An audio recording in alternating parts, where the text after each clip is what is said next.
Historia yako ni gani? Historia yangu hiyo ya 2024. Siku ambayo sasa iko maisha yangu.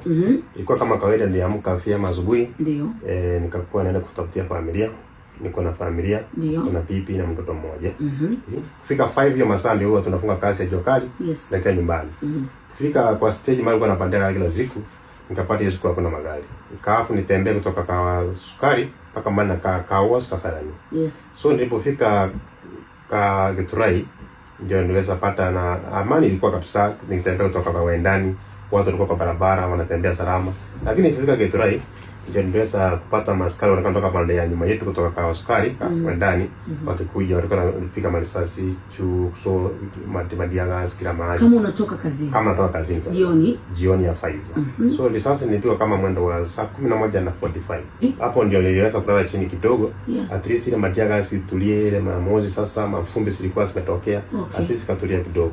Kama dakika 20 hivi ndio hizo mafumbi zikatulia kidogo. Wale maskari walikuwa wameenda mbali kidogo distance kiasi, ndipo nikapata fursa ya kupata wasamaria wema. Wakanisaidia, wakanibeba na pikipiki kwa sababu gari hakuna mali ingeweza pita. Dereva akakuwa mbele na mimi nikakuwa katikati, msamaria mwema kutoka nyuma kanisikilia.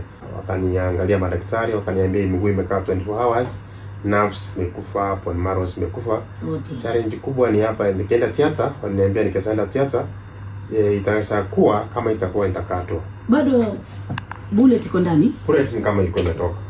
Kama itakatwa ni sawa, sitarudi tena mara mbili. So watana na option mbili. Ikiwasinda watanikata. So ni kama iliwazinda ndio. So ulikwenda surgery mara mbili? Niambia siwezi enda mara mbili kwa sababu mguu nikwenda chini imekufa.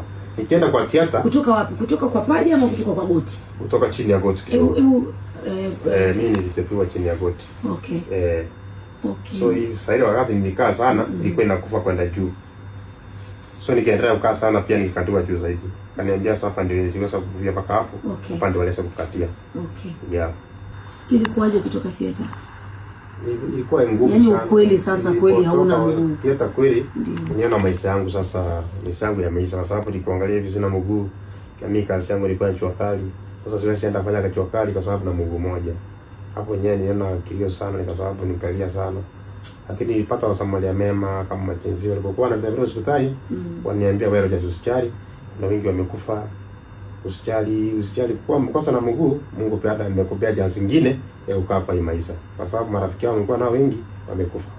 Hata huko hospitali kuna mtu labda alikuwa kando yako pale pia alikuwa mbele risasi. Ukienda hivi masaa zingine unapata ametolewa, amepelekwa moja hivi. Madaktari wanauliza huyo ameenda wapi? Nakwambia ameenda theater. Kumbe siku mbili